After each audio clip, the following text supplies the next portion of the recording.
I'm from Dublin, and I was reading that you want to do theatre in Dublin in the Gate. Yeah.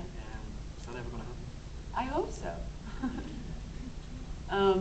Yes, I've been talking to the guys over there. I love that theater. I've seen a lot of productions there, and I've always wanted to do theater because to me it would be kind of like a throwback to going back to stage, which I haven't done since I was a ballerina.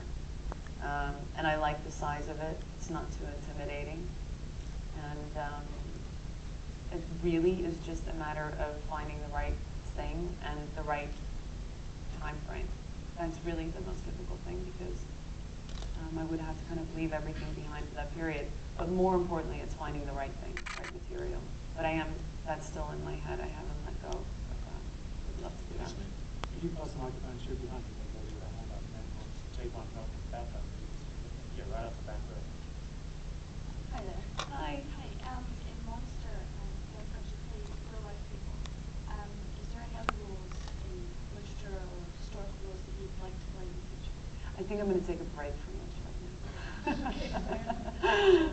I mean, and in saying that, I mean that lightly because you never say never.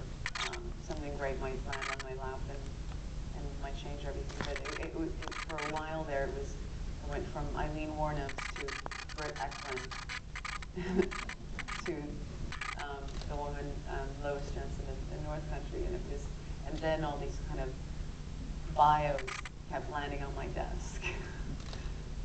People calling in. And even just going to the bathroom, I would have people go, "My mother's story is so interesting."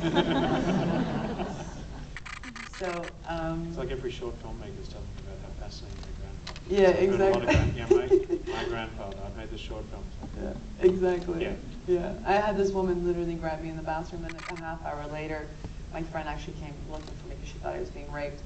And she she was just like, she started telling me the whole story, and that there was just, and then had like things in her bag, and I should actually go and check it out, it might be good. But I'm going to take a break. I mean, look, you know what, for me, it's never about a genre or an actual idea of a role or anything like that. Usually for me, I like the idea of just reading material and having that kind of instant reaction. And then also, I am very much driven by the filmmaker. It's not just about material for me. When we talked before about a duty of care to the people you're portraying, who do you feel that to specifically? Is it the memory of Britt Ekland or whatever, or Britt Ekland's still alive? Yes. Yeah, it's good. Yeah. Okay. You're confused there. No, she went to the Cannes Film Festival with me and sat next to me, which was probably the most nerve-wracking. Okay, well, is that a bigger duty of care you feel to somebody who's still alive or to somebody who's no longer there, like Eileen Warnos? It's the same because at the end of the day, it's still somebody's life.